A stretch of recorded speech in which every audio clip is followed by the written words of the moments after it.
Hello, everybody. Welcome to the OpenUSD Insiders live stream. Let me see if I can go ahead and play that little sizzle reel really quick. So you get the official opening. We'll be back in 15 seconds.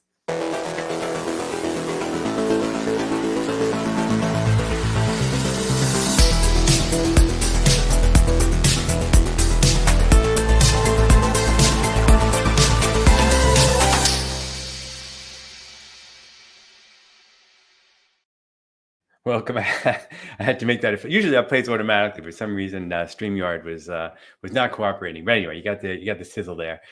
Great job from our marketing team on creating that for us. We are very excited for today's live stream. Thank you for joining us. Today we're going to be focusing on simulating robot fleets and digital twins, and diving into the Mega Omniverse Blueprint. It's a powerful new reference workflow designed to help you build, test, and optimize multi-robot fleets using digital twins. So in this live stream, you're going to learn how the Blueprint supports a software-defined approach to robotics and how it's being used in real-world facilities today, including examples from partners like Foxconn. We'll also show you how you can get started, and there's more to come on that down the road. And we're going to show a live demo and overview of what makes this Blueprint so unique, and explanation of what blueprints are if you are not familiar with them and how they can accelerate your development workflows. We have special guest from NVIDIA. I will introduce them in a second. But before, let's talk about these quick announcements we've got. So robotics, learn to be robots, training simulation, real-world deployment. This is a great blog. Our producer is going to post this link in the chat. Speaking of chat, feel free to get your questions and comments ready. Let us know where you're watching from. We also have available on demand, Reinvent Smart Manufacturing, how Foxconn builds and deploys an AI. So Foxconn will also be highlighted in this live stream, obviously. We're going to be looking at a couple of quick clips. And we, thanks to our friend Mara here on the team, she's added some QR codes to these slides. So here you go for industrial AI and digital twins. The sessions from GTC are now available on demand. These are all for free. So I would highly recommend people go through the GTC session catalog on NVIDIA On Demand and check out all the sessions that you may have missed if you were not there live, or if you're not participating virtually. They are all available now for you. We also have this specific QR code, which will show you about all the physical AI and robotics sessions from GTC. I'll leave this on the screen for 1 second. Obviously, very much in line with what we're going to be talking about today as well. And OpenUSD sessions at GTC 2025. These are all now available on demand. Obviously, OpenUSD is kind of the backbone for everything we're talking about, and Omniverse. And I believe that is... this is the last slide, OpenUSD trainings. So if you did not get to attend the trainings, this is an amazing free resource to learn all about the fundamentals of more advanced deep dives onto various topics. Use that QR code to find out all about them. All right, so I'm going to bring my head up for 1 second while I bring on our guests here. Here we go. We got Dave, we got Heiko, we got Shiwi, and we got Jan. Look at this group. What a great group of devs we have here. I am so excited for today. Thank you all for joining us. I'll go around quickly, but we have Heiko here, who's leading efforts around digital twins, physical AI, and real-time platforms. Jan, senior engineer manager focused on robotics and foundation models. Shiwi, a senior engineer and manager working on machine learning and perception challenges. And Dave, who's director of robotics and cloud services, driving cloud robotics initiatives at NVIDIA. All of you, thank you so much. Why don't we go really quick? We'll go around. Tell us exactly what you're going to be focused on talking about today, so that people in the live chat can start asking questions. We'll start with Dave. Yeah, fantastic. Going to tell you a little bit about how to get from Isaac Sim to Mega and some of the things that we use Mega for to test our robotic fleets. Amazing. Heiko? Just mute. There you go. There we go. Sorry for that. I'm very focused on the go-to-market principles of Omniverse across all industries, and like what it takes to actually bring that to bear, how you integrate it with your processes, and how you build the right teams for it. Amazing. Jan? Hello, everyone. Nice to meet you all. So today I'm going to share how we are deploying and testing the humanoid robot fleet in Mega. Awesome. And Shiwi? Hi, everyone. Our team is working on transferring the robot manipulation model to the simulation environment. So nice to share with you today. Thanks. Amazing. Okay, so obviously everyone can tell who's watching, you're into a big treat for today. Each of these speakers are going to go over into their topics. Definitely want to remind everybody that this is live, so feel free, unless you're watching the replay later, but if you're watching live, feel free to engage directly in the chat. We'll be watching for all your questions and comments. Let us know where you're watching from. If you work on any projects that relate to this, share it with the audience. We'd love to hear it. Okay, so I think the first step we'll start with Heiko, actually, because there are some significant challenges with this seeks to solve. And I'd love to learn about what is that challenge in designing for the physical world. Yeah, very, very interesting topic. Like what we've seen over the last couple of years is like a reemergence of a conversation, what digital twins can contribute in simulation, how you optimize your facilities, how you integrate all the different simulation tools that you have into like one space.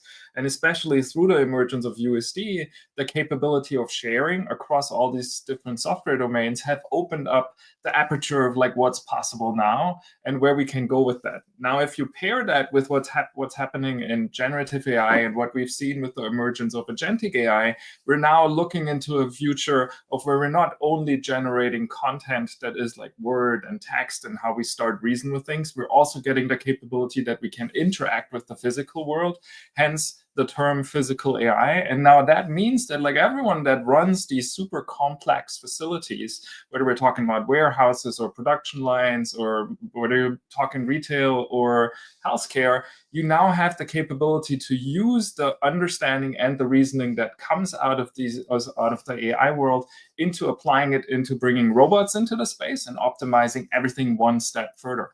Now, if you take the current situation, and if you want to quickly flash that slide that I have there, right, there is a tremendous amount of factories out there, 10 million factories that like constantly are being optimized in CI/CD processes, to hundreds of thousands of warehouses, and billions of cars on the road, all things that can benefit from autonomous principles. So how are you going to adopt your simulation capabilities with the new tools that are in the market, with the capabilities of USD, to like drive the next generation of what these autonomous robots will be able to do? And how are you going to train them? How are you going to integrate them into the simulations that you have today?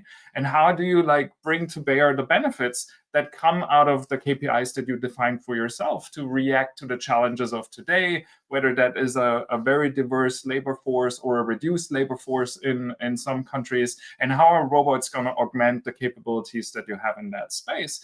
And like, if you want to do that, you have to recognize that you will have to train the robots in various ways. You will have to build digital twins that allow those robots to learn inside in a safe space, and then you have to deploy and test what you're doing in that simulation to finally go into that place.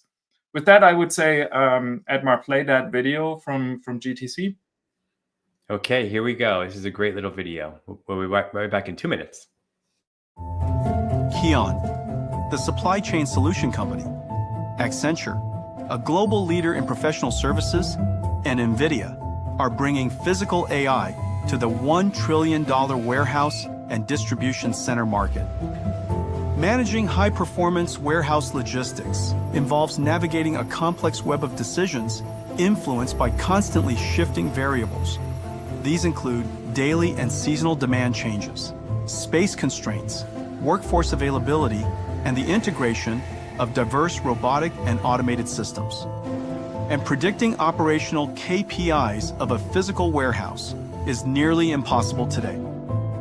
To tackle these challenges, KION is adopting Mega, an NVIDIA Omniverse Blueprint for building industrial digital twins to test and optimize robotic fleets.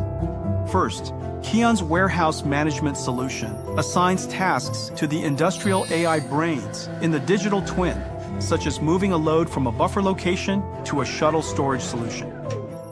The robot's brains are in a simulation of a physical warehouse, digitalized into Omniverse using OpenUSD connectors to aggregate CAD, video and image to 3D, LiDAR to point cloud, and AI-generated data.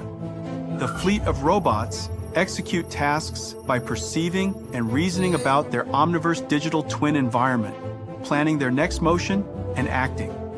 The robot brains can see the resulting state through sensor simulations and decide their next action. The loop continues while Mega precisely tracks the state of everything in the digital twin. Now, Keon can simulate infinite scenarios at scale while measuring operational KPIs, such as throughput, efficiency, and utilization, all before deploying changes to the physical warehouse. Together with NVIDIA, Keon and Accenture are reinventing industrial autonomy.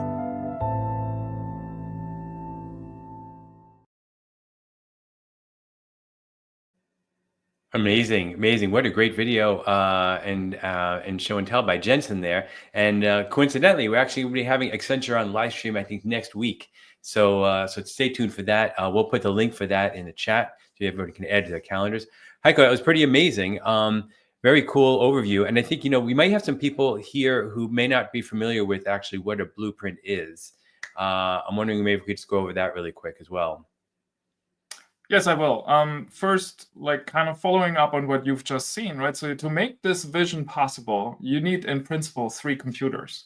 You need to be able to train, so that's an AI spectrum load. So you need to have the hardware and the infrastructure to actually train your robots, the foundation models that are necessary so that the physical world can be understood in the right way. Then you need the Omniverse side of things, the USD side of things, where you use your digital twins, build your digital twins, integrate your simulations in that space. And last but not least, you need to deploy that with the robots that are going to be in the site. So that's kind of like those 3 areas that you need to consider to operate in, and you will need teams that work in that space.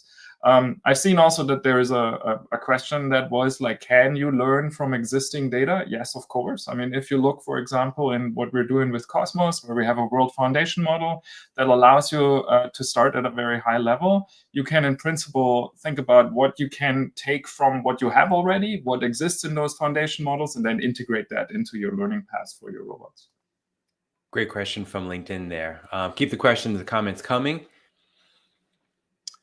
And then, so just to give you a general idea of the flywheel that is necessary to operate in that space and what the blueprint that we have released is based on. So on the very first step, there is the robot development, which from a software perspective and what we contribute to that space, that's ISAC Sim, that's ISAC Lab, from a capabilities training as well as from a policy training that then goes into a digital twin that can come out of typical virtual facility innovation processes that you see around Omniverse and a lot of our ecosystem partner tools, where the simulation comes from and then is aggregated into a large world simulator that has the capabilities through USD to share a stage into all the sensors that are available within that world, coming from the robot as well as being stationary, and then being rendered in sync to simulate an entire world at that moment and feed that back into an orchestration system. And then you certainly have your robot fleet that you want to validate and test whether the policies that you trained in the first step are actually being executed in the right way. Now that leads you to what we've brought live with Mega and announced, that you have now a reference architecture, and that's what a blueprint is. We look at the technology we have from a hardware and software perspective and think about how can someone deploy that based on what we know works and how you get an optimal performance. So that defines the hardware layer as an underlying structure for the accelerated compute that you need, as well as all the connections that need to be made between the different software components to make that run. So in the blueprint part of Mega, if you go to build.nvidia.com, you can actually test that today, and you can try and do your own simulations with the provided data that we have on the website there. But in principle, you have your warehouse management system, your facility management system that coordinates your fleet. You can connect that either through hardware or software in the loop. Then you have your robot brains, your robot AI models that you have trained out of previously mentioned ISAC Sim or other operations that come into that. And then really important, you have your word simulator in the center of that, which comes out of your BFI processes, and in which you have your shared USD stage. You have everything that's happened programmed into that place. And so your robots can interact within that space based on the scenarios that you define, and you can like define several scenarios in parallel and then get the KPIs that you've defined for your facility out of that simulation and test which one works better, or test whether the policies that you've trained actually operate within those robots. And then how do you get the information that is happening within that space to your robot? You have sensor RTX technology that takes the camera sensors, which might be stationary sensors in the space, as well as the robot sensors or any other physical sensors that you have in your operations, and renders them as those sensors would see them in that one USD stage that you've defined as the world simulator, gives that information back to the robot brains, and then the cycle happens by a scheduler. So the information goes back to the robots initiate an action, the next cycle starts, and you see within your simulation whether they're acting the way you want. And then you can get like all your testing done in various stages and in various scenarios, and then pick the one that works the best, or decide that you need to go back in training. But you can also use the simulated data that you receive out of this for the further training that comes in the next step. So if you go to the website and you want to play with that, you can do that right away. Today, that's in early access, so we work with very specific partners to test that. What you've seen with Kio and Accenture is a typical approach that we do there. We tested their forklifts, we demonstrated where that goes. At Hannover Messe, we showed the next generation of that with Accenture and Schaeffler as well. So you can see like the first steps piece by piece coming together, and as I said, you can test it today. Very cool. So we put that on the chat a few minutes ago, but I'll put it on the screen also. It's build.nvidia.com. So feel free to go ahead and start diving in, checking that out. We got a couple of cool comments here. Let me see. So first we got, what's the difference between AGX and DGX? Yeah, I can quickly go into that. So DGX world is like your typical AI training and inferencing infrastructure. So it's a very specific GPU infrastructure that you have in data centers today, whereas the AGX infrastructure and GPUs are the ones that are in embedded systems. So one is the one that is inside the robot and perceives what the AI inside the robot has to do, whereas the other one is like data center structure to actually train your AI and foundation models. Very cool. Okay, and another question. Let me see if that relates to something you can share some light on.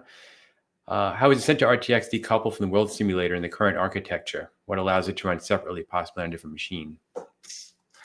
That's a really good question, and I'm not sure if I can give you the full details on a technical perspective, so that might be something to follow up, or maybe Dave, you can like explain that a little bit better. But in principle, what we've done is that we have a central stage in USD, and we're able to synchronize and separate the rendering from that stage. So now we can take several GPUs, and every single GPU can pick a sensor or like whatever task is assigned to it with that stage. The stage stays synchronized between all those GPUs that have to do the rendering. So now you get a render task assigned independently from the stage, but connected to the stage and synchronized with the scheduler, so that you can like see from every perspective what's happening in that stage and feed that back to an orchestration system. That's great. Well, great question there from Generative Robotics. Thank you for that. I actually love this next one because I feel like you guys will have some nice feedback on it. How can simulation world digital twins actually help warehouses that are already in existence? What is the problem that digital twins will solve there? Yeah, that's definitely a good question. So we see in Omniverse applications in virtual facilities like two main principles. You either have brownfield or you have greenfield situations. Of course, in a greenfield situation where everything starts new and you're like primarily focused on the planning of how this all comes together, that's a very obvious place to think about simulation. But in a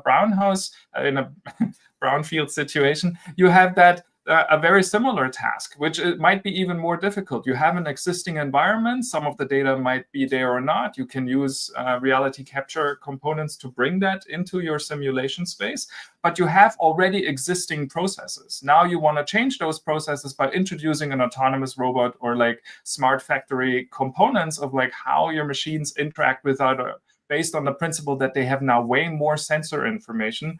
And now you can bring that simulation into the space based on what's already happening. So you can capture what's happening in your warehouse, for example.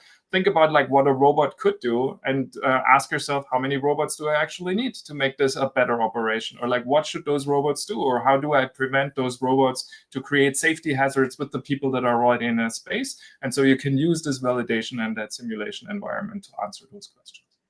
Very good question and answer there. And also doubling down is Omniverse Ambassador Eric Kraft, who's saying can help with optimization and expanding the warehouse, which obviously all makes a lot of good sense. Okay, great. Okay, well, let's move along here. So let me see. I think, Heiko, is there anything else you want to share on your section here? Or do you want to move into the visual showcase, sorry. I think at that moment it makes sense to talk about like how do you actually train those robots? So Dave, if you want to pick up there and talk a little bit about that section, that would be great. Yeah, sounds great. Towards with the question about how to train, specifically we've got Isaac Lab, Isaac Sim, and Mega kind of as a three-part component. So you would train that brain in Isaac Lab. You would be able to test it at a small scale in Isaac Sim, and then go into Mega to test these things at a large scale. So Edmar, I think if you want to pull up the next slides, I think I can talk a little bit about how you go from Isaac Sim to Mega and why you might need to do that. There we go. So two major programs NVIDIA had needs driving us to develop Mega. Isaac, the robotics program, and Metropolis, our visual AI agent program. So on the right, you'll see basically our small feature development that we're working with Open Navigation and Nav2 on working on autonomous docking. This is a really great feature that we got added open source. In the top, you can see us doing this in Isaac Sim. And then on the bottom, you can actually see it functioning, or maybe I can hit play to see it again, it working in the real world. This is how we normally develop regular features for ROS. You'll have a Isaac Sim, then you do the sim to real transfer, verify functions. Now the question is, what happens when that simulation outgrows your workstation? So we've got, maybe we want to do 5 AMRs, we want to do 20 AMRs, we want to do a large facility. Each one of these has 8 cameras on it. There's 3 LiDARs, and pushing that amount of data can really saturate a workstation. So to show this in a real large facility, that's where we need Mega. So one thing to talk about is what's in a name. Why do we call it Mega? We've got over 1,000 engineers working on this project across distributed systems, simulation, robotics, networking. And so to get from this long-running real-world test, you can see on the right, this is my lab in Galileo. You guys might know it as the Digital Twin Warehouse, which we publish as one of our assets. Here, we're basically running a robot around in the real world. And we'd like to do this in our CI systems at night so we can help make sure that our software is running great. So to get from the lab to the real world and to actually test this into Mega, we need a couple things. First, you need the USD of the scene. So in this case, Digital Twin Warehouse. You need the robot model, USD URDF. Here we're using Nova Carter. You need a robot brain. In this case, we're using the Isaac developer container, which is open source and available. And then, as Heiko had mentioned with the architecture, we have a robot bridge, which is converting the sensor RTX output, which is gRPC, into ROS2, and sensor RTX and access to Mega. Once you do that, we can now go from a simple Isaac Sim instance. In the bottom right, we now are running this in Mega. So the bottom right is Mega. You can basically see the sensor RTX data going over that ROS2 bridge to the robot brain, populating Nav2's local cost map, then sending actuator commands back out to the world so that the robot can navigate the scene. So now we've gone from Isaac Sim, we've done Mega at a small scale. Now we can actually start to really show some of the power of Mega now that it's functioning. So as Heiko had mentioned, facility, in this case, we're using the autonomous mobile robot. You can use any robot here that has the ability to perceive, plan, and act. And then going one level deeper, now we can start to see what happens when you put 5 AMRs in that same facility. So in the bottom right, this is Mega 5 AMRs. Here I've published all of the camera feeds from every single AMR. So every AMR is publishing, you can see them as it navigates the scene. And this is able to basically see all this running in the CI workflow. Also, kind of in the top right, which is possibly important, sometimes your robots don't work. Sometimes they crash into things. Sometimes your perception algorithm needs to be updated. Sometimes your mapping system needs to be updated. We can take all these ROS bags, we can visualize them in RViz, then you can see exactly what the robot got to see. So then scaling upward even bigger, now with Mega, you can run this in a larger facility. So we went from that small test room, effectively, to now a 20,000 square foot facility. I'll hit play again. So now you can start to test your fleet manager to understand what's the optimal routing strategy, what's the optimal number of robots, how are your KPIs impacted. Really enable that fleet manager to all right. Now, I'll also call back to one of the clips that you saw a little bit earlier. If we get around the spinning wheel of death. It's coming. It's coming. I see some great conversation in the chat also. Welcome to NVIDIA Omniverse, Scott Dempsey. I see here. Yeah. Yeah, maybe we can try to maybe post a link to me. I'll try to see if I can play it, or you can try to open it up in YouTube directly. There you go. So this was from one of our earlier versions of Mega. So what we were trying to showcase here was multiple brain interaction. So a lot of our simulations that we've done historically have been, how does your one brain work in a scene? So here we were able to show Metropolis detecting boxes falling, sending that signal to your fleet manager, letting your fleet manager update the robot routing paths to actually test all of these scenarios. And the great thing about using something like Mega is the CI workflows can run at night. So you can simulate all sorts of different scenarios. And then last one I'll show you, visual showcase. This is everything put together. So the red and green parts on the bottom, those are the waypoint graphs. So that's where the robots are suggested to go as part of your fleet manager. You've got your AMRs or your forklifts moving around the scene, live percepting everything. You've got digital humans, overhead cameras, and that's great. Oh, we got a ton of really great questions. Hopefully I can... Yeah, the most recent one I think applies to what we're just looking at. Let me put it on the screen. Is this built from OpenRMF? Not specifically OpenRMF. This is NVIDIA's Mission Dispatch, which allows you to use VDA 5050 to command and control the robots in there. That's OpenRMF, or any fleet manager, such as IdealWorks or any of our others, can operate inside the same scene. Okay, cool. I see another question here from LinkedIn, John Lewis. When training policies for different types of robots and are in a single robot fleet sim, are the policies trained in multi-agent fashion, or does each robot have a decoupled, isolated policy training? I don't know if someone here can tackle this one. Otherwise, we can try to address it later via the forums. This is maybe a better Isaac Lab question. Yeah, so for the Isaac Lab policy training for the robots, normally we do that in a single robot fashion, but it also supports the capability that you can simulate the interaction between the different robots during the training step as well. And here's NVIDIA Omniverse Ambassador Michael Wagner, who was actually instrumental in the BMW factory digital twin. Thanks for joining, Michael. Really great questions. Okay, I want to move along. We'll probably can circle back to some of these questions as we go through the stream. But Dave, that was awesome. Did you want to? Was that it for your section for now? Okay, cool. Amazing. Because I think we've got some other nice goodies in store from Jan and Shiwi here. Very exciting. So we're going to talk about real world applications. So Jan, tell me about these real world applications. Yeah. Happy to share that. Would we like to share that keynote moment video? Okay, here we go. Yeah, so here we are looking at the Mega deployment environment that we used to testing the humanoid brains. And as you can see here, the agility digits are moving around while carrying the trays. And they also interacting with other type of robots like wheeled robots, even the digital human as well. And so maybe we can play that again. I will share more details along the way.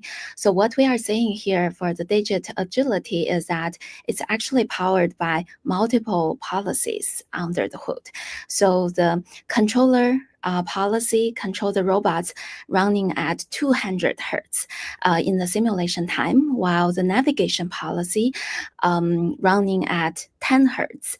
And also like the robots interacting with all the external environment. And in this type of Foxconn factories, we can actually see how the robot performs in different behaviors and how they interact and how efficient they are in terms of navigating, in terms of mobility capabilities. And if we go to the next videos to zoom in to what happens there. So for example, here we are looking at around 5-digit agility. Here we are saying like 3 of them, another one in the corner, there's another one in another corner. So as you can see, actually, like we need to iterate in terms of this kind of like the policy capabilities in the larger environment and even the interaction between the different robots. And more importantly, as Dave mentioned, this gave us the playground, the testing facility to testing all the robot fleet among different robot brains. Even for a single robot, it also involves multiple components of the brains to test before you turn that into the real world deployment. Yeah. Very cool. We have a good question here from Generative Robotics. Is the Mega Blueprint intended solely for CI workflows, or can it also support runtime development coordination of multiple robots? Yeah, I can feel that. Mega right now is really focused around CI workflows. That's one of our primary work use cases right now. It's if you want to do like live debugging or live runtime development, that's really great. Isaac Sim works fantastic for that. Largely focused on CI and large-scale interaction. Yeah, I would only add one component. You can certainly use Omniverse as an operational digital twin, so you can like use that feedback and record it and like replay your scenarios. But like as Dave said, like Mega at the moment is not real time. Great, thanks for adding that. I also want to give a warm welcome to Bobby Carlton from FS Studio. I highly recommend that you look up Bobby Carlton on LinkedIn, everybody. And he's FS Studio has an amazing blog that they produce every week. A lot of great use cases and stories. Most recently, they were talking about, I think, the Disney robotics stuff. But look for Bobby Carlton or FS Studio on LinkedIn, and you will not be disappointed if you're interested in robotics. So thanks for joining us, Bobby. We have a good question here, I think, from Praveen via LinkedIn. Let me see. Have you had scenarios, use case where the detailed mechanical system model is necessary, perhaps humanoid model, robots? I mean, I think might need to clarify this a little bit, but do you guys have an answer for this one? Yeah, related to this, so the detailed mechanical system is important during the training and also the testing. So like the robot USD we use there have the information around the different sensors, the drones, and actually those settings matters a lot during the training and testing. And especially it's even true when you do the same to real transfer as well. So what we saw in the previous video is that we trained those policy in Isaac Lab. We firstly test that in Isaac Sim, and then deploy that in the large scale, in the multiple robot fashion in the Mega. So along all those steps, the system model is very important. And I think USD provide a good interface to provide all those detailed information there. Very cool. Thank you for that. That's super helpful. And I think, Dave, you saw a couple of comments here that you wanted to call out, right? Yeah, a handful of great questions that I can pick up here. I think Vamshi has a question about digital twins of robots in real time. Here you go. Is that this one? Yeah, perfect. Can the model learn and update in real time? Obviously, updating in learning in real time, that's something we like to use Isaac Lab for, and take that trained policy and then deploy that into Mega. Not sure, Heiko or Jan, if you'd like to add anything more, but I think that's. There's also a good question from the Robotics Club about fleet management pipeline. There you go. Fleet managers, it's a very complicated subject. One thing that we like to use is Mega's the ability to test a lot of those. So in terms of actually a fleet management pipeline, a great example if you're looking to get started is VDA 5050. That's a very prevalent open source spec about robotics control. And there you can understand how warehouse managers, fleet managers, robotic control systems all work to control robots. Great. Thank you. I saw this one too from Saketh. Same kind of blueprint. We do have an Isaac Ross. How Mega is different from Isaac Ross, especially after entire nav2 stack is already present in Ross 2. Yeah, Ross in this case just happens to be an example workflow we provide. So Isaac Ross is our robotics platform that we use for autonomous mobile robots, manipulators. Mega is just the vehicle by which we can test that. So yeah, so they're kind of different there. Now, to also address kind of a couple other questions, Isaac Ross just happens to be the method by which we demonstrate a lot of our software in Mega. If you have a different middleware, there's nothing stopping you from using that. So our blueprints are built such that you could build a different bridge, and you could take sensor RTX data going into that bridge and actuate your own robots through that.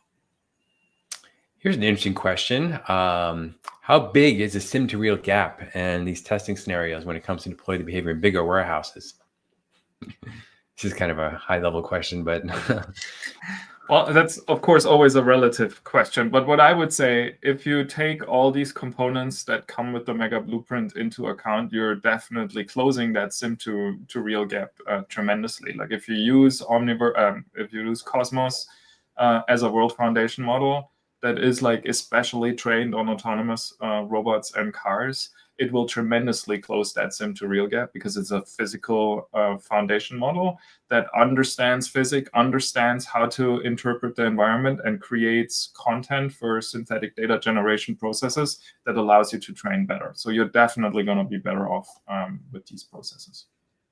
All right, great. Thank you for that. You know, this is we have a great NVIDIA employee here, Shane Reitz, who answered this in the chat, but I thought it was a good moment to actually share this on screen and talk about it really quick, because we probably have some people watching this who kind of are really interested and excited about diving in. And I have to tell you, there are some great learning resources out there, and many of them are 100% free. Shane mentioned this in the chat, but again, to call it out here for everybody, NVIDIA has recently released a learning path, which is basically a series of modules that get deeper and deeper into things on robotics. So it's a total free, self-paced kind of course you can take. We have one on robotics. We have another one on OpenUSD, both very good. And that content is continually being updated. New modules are added. So whether you're just kind of want to be introduced to things, you can learn the basic fundamentals there, or if you need to dive in and really get into things, then the more advanced modules will cover that as well. So our producer Amelia will post that link to the learning paths in the chat so everybody has it. But you do search for learning path robotics, it'll come up right away in Google. But great question, and thank you for joining and sticking around and listening to this conversation, because some of it does get a little deep. Okay, great. Let me see. Have you guys seen any other questions here that you want to tackle? I see a few here. Just want to clarify this from the Robotics Club. Was that correct? VDA 5050? Yes. Yep, correct. It's a popular open source robotics control protocol. Okay, cool. Here's a question. Possible to test a future optimized brownfield with a current digital twin by exploring different scenarios, taking into account real life data from the plant. I mean, I assume so. Yes, definitely. I mean, we have use cases with clients that are building exactly this. So they're building operational digital twins. They take the information that comes there. Not all of that is about AMR. So there's other reasons why they want to do process optimization in general in those environments. And they're definitely using these digital twins to drive that forward. Thank you. And wow, okay, we have another very special viewer here in the audience here. This is Lychee AI. who's produced some amazing content. I highly recommend his channel as well. Maybe if I can ask Amelia to post that link. He's also got a learning hub where he's collecting different resources in the community. So I highly recommend. He's got some great videos on Isaac Sim and Isaac Lab and getting started. And I believe he just interviewed one of the project developers of the Wheel Lab project. So really cool interview there too. So anyway, check that out. But let's get to his question. In those great videos, what was used for the path planning and obstacle avoidance in those fleets? Yeah, great question. So we used our policy called X Mobility and then fine-tuning that with Campus. So both of them is public available open source model, the code base, and also the data set. And Admar, you can also share the link of those two tech blogs that I mentioned in our chat as well. So there's R2D2 tech blog called Advancing the Robot Mobility and Whole Body Control with Novel Workflows and AI Foundation Models from NVIDIA Research. We recently published. And also before that, we also have another tech blog, Advancing Humanoid Robot Site and Skill Development with NVIDIA Project Root. So you will see the details of X Mobility and Campus that we use to deploy as a navigation, path planning, and obstacle avoidance policies in the Mega that you just saw. Very cool. And then I would add two other components that are part and often connected to Mega. One is co-opt. So if you want to look into that for like very complex solvers and path optimization in general for processes, and Metropolis as well, of what we can do like with camera recognition and frameworks from an AI perspective in those environments.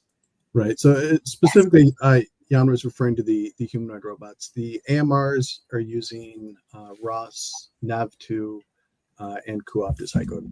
So co-opt is being used on your fleet management, and then lower level, it's also using the Isaac Perceptor stack, using NV blocks and our other tools on the AMR for object detection. Yes, plus one on that. And so as you can see from different robots, they can use different policies, and also the traditional and learning-based policy can combine together, and different brains can work differently in Mega. So showing you the flexibility of the Mega capability. And the co-opt is really a good tools to provide you the optimization among the robot fleet as well, which is also very helpful. As often happens on these live streams, fan clubs start to get built. So here we go, Jan. You have a new fan club getting started here. Very, very big, nice words from Papa Chuck in our community is his Discord name. But great presentation, GTC. So let's make sure we can add that link to that in the live chat, so people can check that out. If not, we'll add to the description afterwards. But yeah. Okay, cool. I also saw a question here regarding drones. Have you guys seen use case of Mega for fleet of drones, or a possibility of that? I'm not sure what the exact use case would be here from Saketh, but I'm not sure about an exact reference use case and like what the policies are that we have in ISAC for flying machines. But like the general principle of like planning in that space, that would work for sure. The devil's in the detail as usual. I'll leave that to Dave and Jan to answer that part. Okay, cool. All right, here's a good question that's always fun to talk about. I think we all know the answer to, but let's put it on the screen and see if I'm right. Do you think USD is going to be a standard for world simulations and real-time applications? I mean, I think it kind of. So the exciting thing that's happened in the past, I guess, year or so is that we saw Microsoft and Apple both joined the Alliance for OpenUSD, and I think for many people who were working with OpenUSD for years, obviously it was started by Pixar, but then Adobe and Autodesk and NVIDIA and others got involved, and actually FS Studio, who I just mentioned a minute ago, they're also a member of the Alliance now. Anyway, I think it's becoming increasingly clear that it is the standard, and it just saves a lot of inefficiencies when you're moving from source to source, and typically, typically a lot of industries workflows have been very siloed. So I think OpenUSD definitely fixes that and is continually getting improved. So if you're a company watching this and you have suggestions for how to evolve OpenUSD, That's what their membership goes and discusses in their regular meetings. So it's a very living, breathing thing. So I would say, and anyone feels any differently or want to add to that? I said it perfect. Wow, that's a rare moment in history. Okay, here we go. So we had another question here. How do we, when you were drawing the path planning and graph optimization of multiple agents, the green, very technical term here, green line thingy, is that part of the Isaac sim or just a visualization above the video to demonstrate the point? Yeah, I can talk briefly about that. So what we're doing there is when the AMRs are navigating, they use an occupancy map. When we take that occupancy map, we need to determine where the safe places to navigate are. So NVIDIA has some technology called the our waypoint graph generator, which is put in a waypoint graph on top of that. That CSR graph is going to end up getting put into cuOpt, which will then find the best path through that. What we also do, though, is we can add weights to those edges to understand where the safe places to go are. So if a person or a cluster of people is on a certain node, we don't want the robots to go there. So the red and green lines are just kind of visualize what's going on under the hood. And yeah. Great. Okay, cool. Yep. Perfectly said. Okay, I know, I think as is the case, time flies when we're doing these, especially with such a great group of people like we have here. And you're a great audience asking some great questions and comments. So I want to make sure we leave enough time for Heiko. I think you wanted to go over some things about getting started, right? You want to do that now, and we'll circle back to some other questions we've got, just so I'm make sure we have enough time for your great content. I can share your screen, right? Yeah, that would be nice. Let's show at least 2 of those. Okay, here we go. I think number 1 is understanding of how you build teams. And like there was that great question of like, what do you have to learn? I think here's some base components that you have to keep in mind that need to be in place and that you want to work with to make that operational. So you certainly need Isaac Sim and Isaac Lab to like start your robot training and the infrastructure that's necessary to that. And we can certainly help you understand like how you can be efficient in that space. Then to build your world simulator, you will need Omniverse, as well as all the other simulation tools that you might already be using in your environment to like define the processes and the steps that are happening in your facility. Metropolis is a key component from a Vision AI framework to understand how you bring those sensors in, especially if you want to do an analysis of like what's happening in that space, so that you can certainly later look at whether your KPIs are fulfilled. And so VSS might be an interesting point to check up in that conversation of like what you can do with visual search and analysis in that space. And then you certainly need to understand how to operate with Cloud Sense or RTX, as well as some of the other frameworks that you heard, like cuOpt, that you want to bring into that space.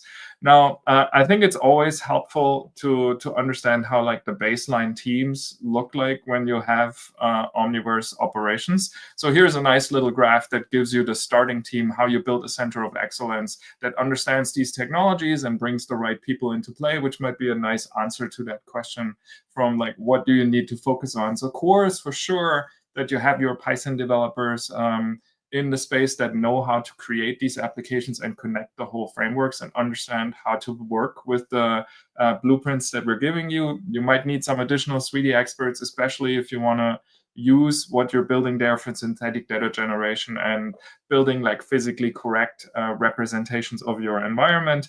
And then you need your planning experts and IT experts in the space. And in this case, you need AI engineers as well as simulation engineers that plan the approach in a correct way and understand all the components and the partner companies that you have in that space and how to integrate them. And then certainly fitting to the topic of this stream, you need someone that's an expert in USD that understands how to possibly build connectors and drive the right data schemas in that space. Other than that, and let me see if that's the next slide. Other than that, you can download the Kit SDK right now. You can sign up for an account. You can check out all the DLI content that Edmar mentioned before as well, and that has been hopefully posted into the chat, and like go through the key components that are necessary to play with that. And then once you have the baseline done and ready and the team capable to understand what to do, you can dive into that Mega Blueprint. You can do some first tests to understand how that works on the website, as well as like testing some of the NIMs that we have there as well. But after that, you have to decide how you want to operate. You can certainly get into like our hosted solutions where you can run on Omniverse Cloud those simulations, or you can think about what it takes you to build up the infrastructure, especially for your developers, so that they can operate in that space, which especially with like the new hardware coming out and like all the announcements that are coming up, really interesting to see how much further you can get with the Blackwell platform into very complex simulations. Fantastic. Very cool. We actually have another member of your fan club, Jan, has appeared and loved your presentation at GTC. But let's actually, so she actually has a good question too. Let me see if I can find it here. So I'm working with a PhD lab in Purdue on infrastructure inspection, specifically bridge integrity. How can leveraging OpenHD with Isaac Sim enhance accuracy of simulations? So much for the questions and also the canned words.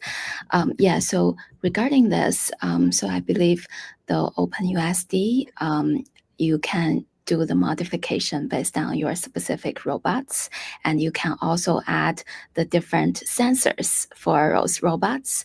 And so in that way, you got a better digital twin of your robots in the Isaac Sim that you can simulate better. And also with that, you can also potentially generate your synthetic data with that, which make your testing and training process more smooth and get your model better as well.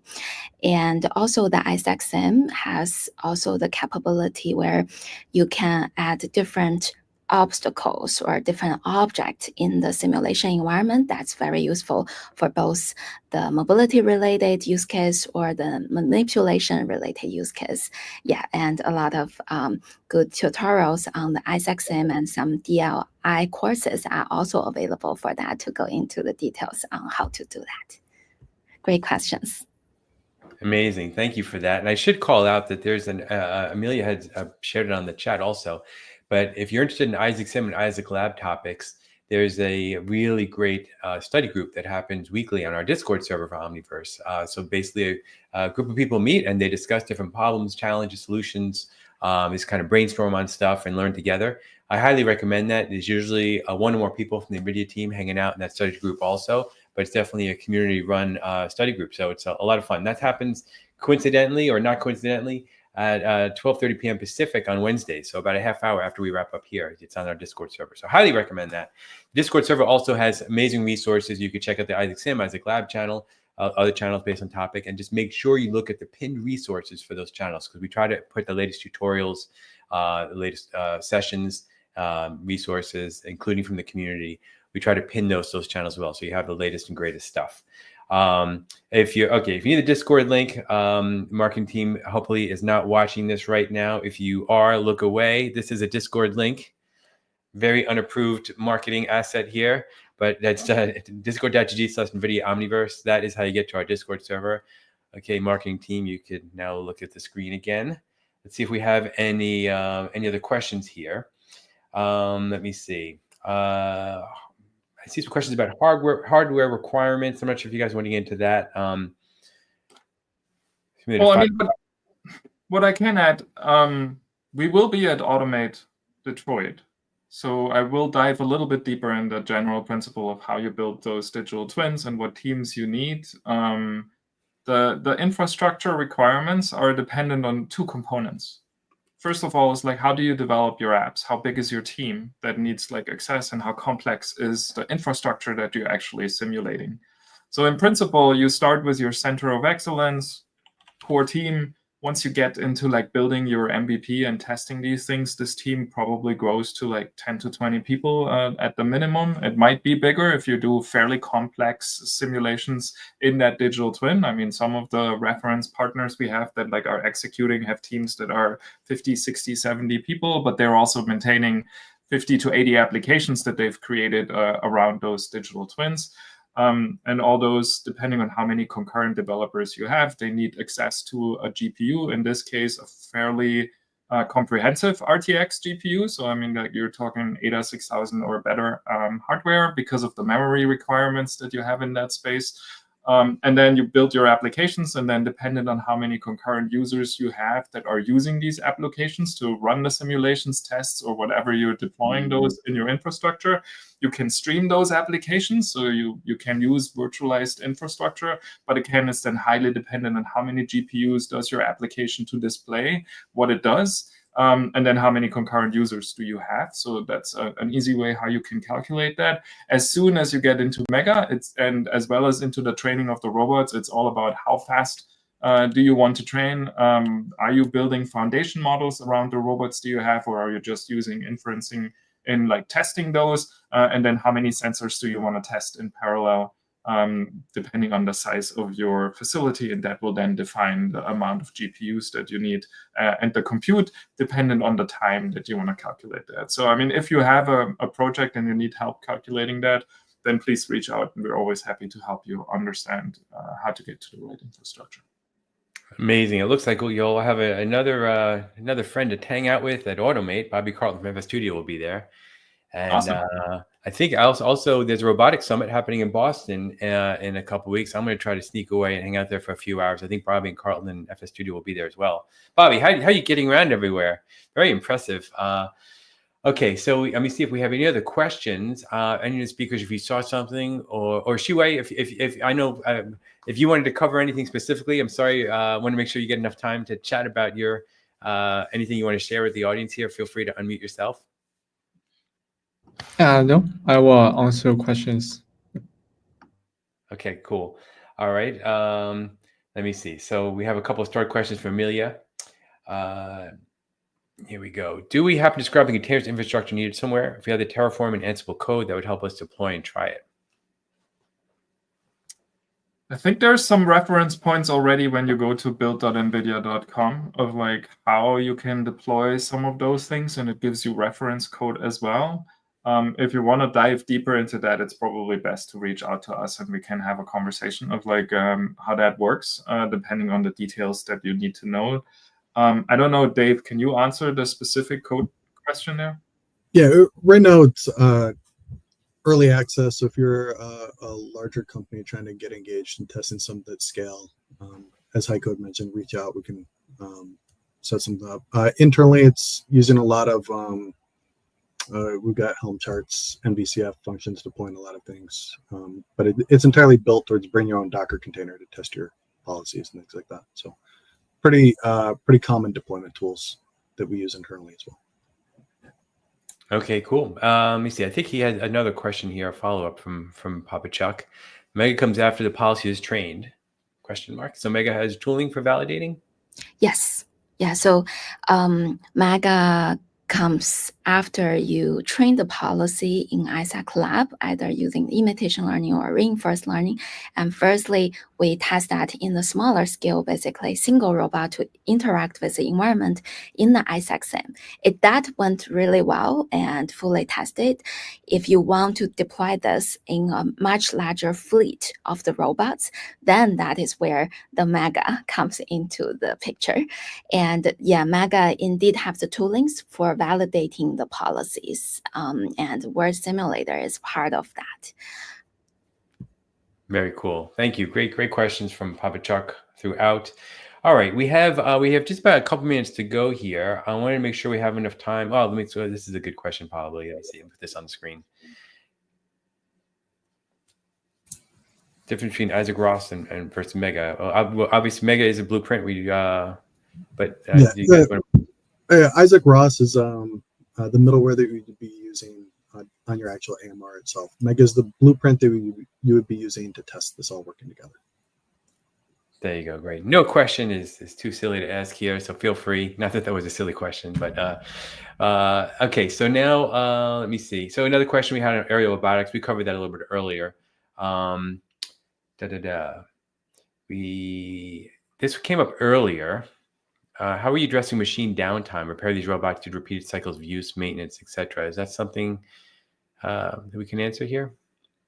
There might be a specific answer on the Isaac Sim team for that, but in general, what we see Omniverse being used for is particular for that concept of predictive maintenance and understanding how you recognize what's going on, and like building dashboards within your simulation and in the connection of the operational digital twin to predict exactly those kind of situations and how you plan them then into your simulation to understand what's going to happen in that life cycle. Fantastic. Okay, great. Let me see. Here's a good question that just came in. How easy it is to report my existing facility for the Mega Blueprint? Now we're going to give a self-serving answer. If it's all in USD, you're going to be in great shape. I think it always depends, where does your data originally come from. USD is, of course, a great vehicle to communicate between the different software domains that you have. And the better you set up your USD schema, and you could possibly use USD NIMs like validate code that we have on build.nvidia.com to help you with like streamlining that process. But it all is in the end always in the data. So like if it follows those rules, you will have with Omniverse and Mega a fairly easy path to like operate that. There's also something that we haven't mentioned so far, is that we have sim-ready assets and like principles of how those are generated. So that might be something interesting to look into as well to help you set up those data processes. Amazing, amazing, amazing all throughout. We're a little bit over, but it was worth it. What a fantastic conversation. For anyone who jumped in a little late, you can watch a repeat of the stream on our YouTube channel. We dive into the Mega Omniverse Blueprint, which is a powerful new reference workflow designed to help you build, test, and optimize multi-robot fleets using digital twins. We have very special guests here. I want to thank you all for joining us today.